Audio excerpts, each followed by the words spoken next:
नमस्कार, स्वागत है आप सभी का। आप देख रहे हैं एनएमएफ न्यूज। आपके साथ मैं हूं नम्रता चौधरी।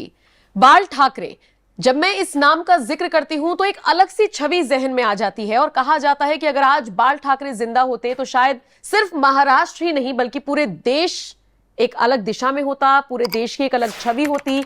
और जिस सनातन को देश में रहते हुए कुछ लोग गालियां देते हैं वो शायद मुमकिन ना हो पाता। कोई बात नहीं, बाल ठाकरे आज हमारे बीच नहीं है तो क्या, भारत में एक और बाल ठाकरे का उदय हुआ है। कौन है ये भारत का नया बाल ठाकरे जिसमें हिंदुत्व की छवि भी नजर आती है? जो हिंदुत्व को लेकर आगे बढ़ता है वो साफ तौर पर दिखाई देता है कि किसी भी तर्ज पर कॉम्प्रोमाइज नहीं करना अगर बात हमारे धर्म की आएगी तो। मेरे साथ सुप्रीम कोर्ट के अधिवक्ता अश्वनी उपाध्याय मौजूद हैं। यूं तो हम कई बार कानून को लेकर बात करते हैं अश्वनी जी, हम बात करते हैं कई सारी विचारधाराओं को लेकर, लेकिन आज मैं आपसे पूछूंगी कौन है भारत का नया बाल ठाकरे? देखिए, अगर बाबा बाल ठाकरे जी की बात करें और वर्तमान परिस्थितियों की बात करें तो मुझे तो केवल एक और एक चेहरा याद आता है, वो है उत्तर प्रदेश के मुख्यमंत्री योगी आदित्यनाथ जी। मैं क्यों कह रहा हूं? क्योंकि आप देखिए कि बाल ठाकरे जी का जो तरीका था, लगभग हर चीज़ को साफ साफ बोलना, किसी को सच लगे चाहे किसी को कड़वा लगे या किसी को कुछ लगे, कोई फर्क नहीं पड़ता। हिंदुत्व के लिए प्रखर होके बोलना, मुखर होके बोलना, हिंदुत्व के जितने खतरे हैं उनके बारे में सार्वजनिक रूप से बोलना, ये बाल ठाकरे जी का स्वभाव रहा। लगभग आज की डेट में वही कार्य, वही तरीका, वही स्टाइल वो है अपने योगी जी की। योगी जी भी घुसपैठ के खिलाफ खुल के बोलते हैं, धर्मांतरण के खिलाफ खुल के बोलते हैं, जनसंख्या विस्फोट के खिलाफ खुल के बोलते हैं, बटोगे तो कटोगे इसको खुल के बोलते हैं, जो आज एक तरीके से पूरे भारत में एक आम जनता का नारा बन चुका है, बटोगे तो कटोगे। सब लोग इसको बोलने लग गए। योगी जी उत्तर प्रदेश में भ्रष्टाचार अपराध के खिलाफ भी एकदम बहुत मेहनत कर रहे हैं। उत्तर प्रदेश में जो लफ्ज़ जिहाद हो रहा है, लैंड जिहाद हो रहा है, उसके खिलाफ भी कार्रवाई कर रहे हैं और एकदम स्पष्ट कर रहे हैं। मतलब मुझे नहीं लगता कि अधिकारियों को कोई जो है कोई छुपी तरीके से कुछ कहा गया, स्पष्ट निर्देश है इसके खिलाफ कार्रवाई करो। सड़कों के किनारे जो अवैध निर्माण होता जा रहा है उस पर योगी जी एकदम खुल के बोल रहे हैं। बाल ठाकरे जी खुल के बोलते थे। हिंदू बचेगा तो भारत बचेगा, ये बाल ठाकरे जी बोलते थे, ये योगी जी बोलते हैं। और ये मेरा भी मानना है कि भारत में ये संविधान तब तक है जब तक हिंदू बहुसंख्यक है। भारत के राष्ट्रपति प्रधानमंत्री को भारत छोड़ के नहीं भागना पड़ता क्योंकि हिंदू बहुसंख्यक है। भारत के सुप्रीम कोर्ट के जजों को रिजाइन नहीं करना पड़ता, इस्तीफा देके नहीं भागना पड़ता क्योंकि हिंदू बहुसंख्यक। कुछ दिन पहले बांग्लादेश में देखिए ना, सुप्रीम कोर्ट के जज इस्तीफा दे के भागे, प्रधानमंत्री इस्तीफा दे के भागी हैं। पाकिस्तान में कितनी बार प्रधानमंत्री राष्ट्रपति वहां के भाग चुके हैं। अफगानिस्तान के लोगों शासकों की क्या हालत होती है आपने देखा होगा। जहाज जा रहा था तो आम जनता उसका टायर पकड़ पकड़ के लटकी हुई थी, ये आपने देखा होगा। तो योगी जी आज की डेट में अगर हमसे कोई पूछे भारत का नया बाल ठाकरे कौन है तो मैं तो सीधे सीधे बिना कोई ज्यादा उस पर लाग लपेट के कह दूंगा, आज के नए बाल ठाकरे योगी आदित्यनाथ जी हैं। मनसा वाचा कर्मणा वो भारत माता की सेवा कर रहे हैं, मनसा वाचा कर्मणा वो धर्म की जय कर रहे हैं। योगी जी अधर्म का नाश कर रहे हैं। योगी जी प्राणियों में सद्भावना भी विकसित कर रहे हैं। योगी जी उत्तर प्रदेश का कल्याण भी कर रहे हैं। बहुत सारी चीज़ों उन्होंने कंट्रोल किया है। जो यहाँ पे जंगल राज था उत्तर प्रदेश का उसको कंट्रोल किया है। जो यहाँ तुष्टीकरण की राजनीति चल रही थी उत्तर प्रदेश में उसको कंट्रोल किया है।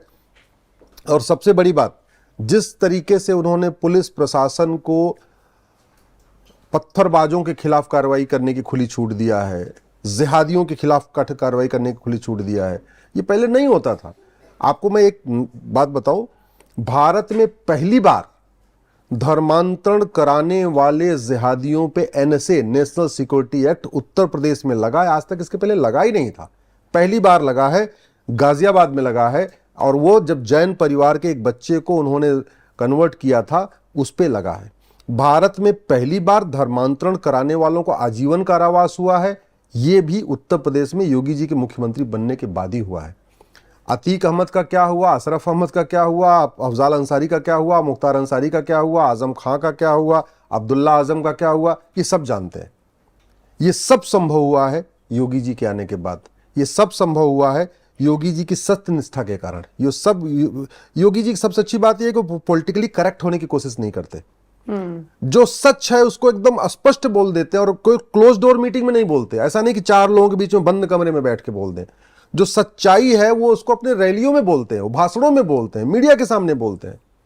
आप उनके पुराने इंटरव्यू देख लीजिए और आज। और सबसे बड़ी बात ये, बहुत सारे लोग क्या होता है कि जब तक वो सांसद विधायक नहीं बनते तब तक कुछ और बोलते हैं, सांसद विधायक बनते हैं उनकी जबान बदल जाती है।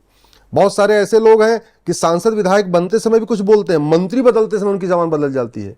बहुत सारे ऐसे लोग थे जैसे जैसे ऊपर जाते हैं अपने आप के उनको अपनी इमेज की चिंता हो जाती है, वो लगातार अपने आप को सेकुलर दिखाने की कोशिश करते हैं, लगातार अपने आप को लिबरल दिखाने की कोशिश करते हैं, लगातार वो और चीजों में घिर जाते हैं। योगी जी की अच्छी बात थी, वो सांसद नहीं थे तो भी वैसे ही थे, सांसद बन गए तो भी वैसे ही हैं, मुख्यमंत्री बन गए तो भी वैसे ही हैं। इसलिए मेरा मानना है कि जो बाल ठाकरे जी का स्टाइल था, जो बाल ठाकरे जी का तरीका था, सच को सच बोलना, गलत को गलत बोलना, खास तौर पे गद्दारों के खिलाफ, जासूसों के खिलाफ, देशद्रोहियों के खिलाफ, अलगाववादियों के खिलाफ, कट्टरपंथियों के खिलाफ, जिहादियों के खिलाफ, मजहबी उन्मादियों के खिलाफ जिस तरीके से बाल ठाकरे जी बोला करते थे, योगी जी केवल बोलते नहीं हैं, बोलने के साथ कार्यवाही भी करते हैं और वास्तव में खदेड़ रहे हैं। आज की डेट में उत्तर प्रदेश में जो जिहाद का अड्डा बन चुका था, अखिलेश यादव ने जिस तरीके से यहाँ जिहादियों का समर्थन किया था, जिस तरीके से जिहादियों को खुली छूट दे रखी थी, जिस तरीके से थानों में एक इनडायरेक्ट एक तरीके से आदेश था कि आप इनके ऊपर कार्रवाई नहीं करोगे, कुछ भी करें कार्रवाई नहीं करना, यही सिचुएशन थी।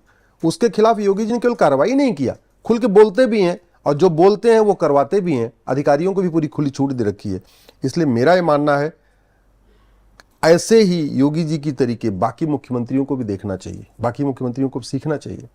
धर्मांतरण के मामले में, घुसपैठ के मामले में, ड्रग के मामले में जो कार्रवाई कर रहे हैं, विदेशी फंडिंग जो आ रही उत्तर प्रदेश में जिस तरीके से उसको रोकने की कोशिश कर रहे हैं।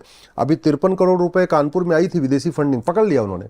तो जिस तरीके से योगी जी की पुलिस काम कर रही है, एसटीएफ काम कर रही है, पुलिस के अधिकारी काम कर रहे हैं, कलेक्टर काम कर रहे हैं, ये परिवर्तन मैंने 2017 के बाद ही देखा है, उसके पहले नहीं देखा। मैं भी पिछले 20-25 सालों से शासन कैसे काम करता है, प्रशासन कैसे काम करता है, तो जो आज दिख रहा है ये पहले कभी नहीं हुआ था। तो धरातल पे जो काम कर रहा है उसके लिए मैं योगी जी को साधुवाद दूंगा। और उत्तर प्रदेश को बचाना बहुत जरूरी भी था। भारत का सबसे बड़ा राज्य है, 22 करोड़ की जनसंख्या है, ऑस्ट्रेलिया की जनसंख्या 2 करोड़ है, उत्तर प्रदेश की जनसंख्या 22 करोड़ है, यानी उत्तर प्रदेश के अंदर 11 ऑस्ट्रेलिया बन जाएंगे। कनाडा 4 करोड़ है, उत्तर प्रदेश 22 करोड़ है, तो एक तरीके से उत्तर प्रदेश के अंदर 5 कनाडा बन जाएंगे। 22 करोड़ तो ब्राजील की जनसंख्या है, उत्तर प्रदेश की जनसंख्या ब्राजील है, तो एक ब्राजील के बराबर उत्तर प्रदेश है। इतने बड़े राज्य को 80 जिले हैं जहां, ठीक है, 80 जिलों को, इतने बड़े एरिया को, करीब 1000 किलोमीटर के आसपास आप गोरखपुर से नापिए बॉर्डर से और गाजियाबाद, तो 1000 किलोमीटर से ज़्यादा है। इतने बड़े एरिया को कवर करके रखना और अच्छी तरीके प्रभावी शासन देना, स्पष्ट शासन देना, भारत विरोधियों के खिलाफ एकदम पूरी तरीके से लड़ना, ये योगी जी ने बहुत ही चमत्कारी काम किया है। इसलिए निश्चित रूप से आज के वो बाल ठाकरे हैं और आने वाले टाइम में मुझे पूरा भरोसा है और भी काम करेंगे। और सबसे बड़ी बात ये, अभी तो कानून घटिया है, कहते नहीं ड्राइवर अच्छा लेकिन अभी गाड़ी गड़बड़ है। जिस दिन गाड़ी अच्छी हो गई, जिस दिन पुलिस रिफॉर्म हो गया, जिस दिन जुडिशियल रिफॉर्म हो गया, जिस दिन uniform police code, uniform judicial code लागू हो गया, उस दिन तो मुझे लगता है योगी जी ना एकदम राफेल के स्टाइल में काम करेंगे। अभी वो राफेल स्टाइल में नहीं कर पा रहे। मतलब कुछ लोग ये अब कह रहे हैं कि एनकाउंटर और बुलडोजर के जो एक्शन चलते हैं, कई बाल ठाकरे से भी 2 कदम आगे निकलते हुए नजर आ रहे हैं। और मुझे तो लगता है वो बयान अब सोशल मीडिया पर वायरल होंगे। कहीं पे इंटरव्यू दे रहे थे योगी जी, तो बाबरी मस्जिद को लेकर सवाल पूछा गया कि आप जाएंगे, तो एकदम से तपाक से बोलते मैं क्यों जाऊंगा, अरे मैं मेहनत आदमी हूं, मैं क्यों जाऊंगा, सीधा सपाट, जिसको जो मैसेज जा रहा जाए। फिर बाल ठाकरे का वो वाला बयान आपको याद होगा जिसमें उनसे पूछा गया था कि आपका हाथ था क्या उसमें, तो हमारा तो पाँव भी था। इसलिए लोगों को लग रहा है कि मुखर होकर बोलना भी दोनों का एक जैसा। देखिए, सत्य बोलने का सबसे बड़ा फायदा ये होता है कि आपको सोचना नहीं पड़ता। इस बारे में मैंने ये देखा, मैंने बाल ठाकरे साहब का बहुत सारा इंटरव्यू देखा और वो कोई स्क्रिप्टेड इंटरव्यू नहीं होते थे, इंस्टेंट रिएक्शन होता था। पत्रकारों को पूरी खुली छूट होती थी, आपको जो सवाल पूछना हो पूछ लो। योगी जी के सामने जो भी पत्रकार वार्ता करते हैं उन पे कोई वहां पे मतलब पहले से प्लान्ड नहीं होता कि ये सवाल पत्रकार पूछेगा फिर वो जवाब ना।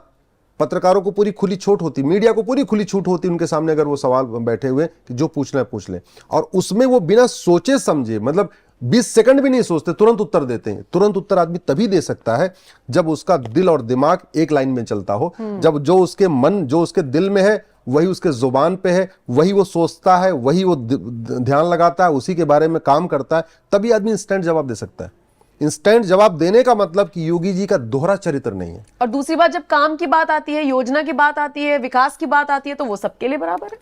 भाई अपने तो धर्म को आप प्रमोट करेंगे ही ना। आप देखिए, मैं कह रहा हूं ना, सनातन धर्म को प्रमोट करना अपना धर्म प्रमोट करना नहीं है नम्रता जी। ये भी बात सही है। सनातन धर्म को प्रमोट करना भारत को प्रमोट करना है, सनातन संस्कृति को प्रमोट करना भारत को प्रमोट करना है।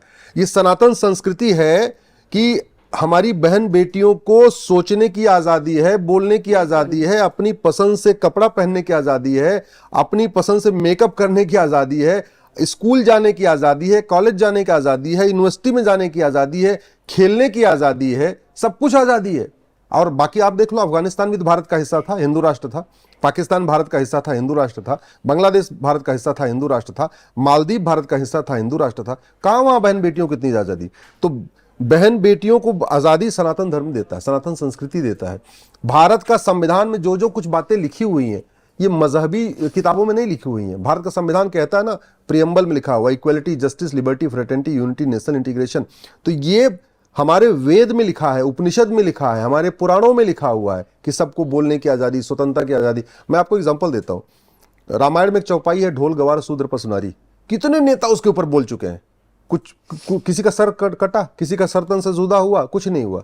वहीं दूसरी तरफ वसीम रिजवी ने एक मजहब कुरान के ऊपर जो 26 आयतें हैं उसको सुप्रीम कोर्ट में जब चैलेंज किया, उन्होंने कहा इन 26 आयतों से आतंकवाद फैल रहा है, नफरत फैलती है। तो जज साहब की इतनी हिम्मत नहीं पड़ी, सुप्रीम कोर्ट के जज जस्टिस नरीमन की बेंच उस मैटर को सुन रही थी, इतनी हिम्मत भी नहीं पड़ी कि उस 26 आयतों को पढ़ने नहीं देते। वकील को बोला तुम फाइल खोलोगे ही नहीं। उनको लग रहा था फाइल खोलेंगे, इन 26 आयतों को पढ़ेंगे, 26 आयतों का मीनिंग, अर्थ बताएंगे तो मीडिया पीछे बैठी हुई है, मीडिया पूरा छाप देगी। तो सुप्रीम कोर्ट के जज साहब की इतनी हिम्मत नहीं पड़ी, नरीमन साहब की, कि कम से कम वो पिटीशन पढ़ने तो देते। पढ़ने भी नहीं दिया, भरी कोर्ट में 50,000 रुपए पेनाल्टी और लगा दिया। और वहीं योगी जी प्रखर होके बोलते हैं, मुखर होके बोलते हैं, सच को सच बोलते हैं, बिना लाग लपेट के बोलते हैं, किसी को अच्छा लगे चाहे बुरा लगे, वो जो बोल रहे हैं। इसलिए मैं कहता हूं, वास्तव में आज की डेट के बाल ठाकरे योगी जी हैं। आज के समय के बाल ठाकरे योगी आपको भी लगते हैं या नहीं? कमेंट सेक्शन में हमें जरूर बताइएगा। ये वीडियो आपको कैसा लगा? अपनी राय जरूर दीजिएगा। नमस्कार।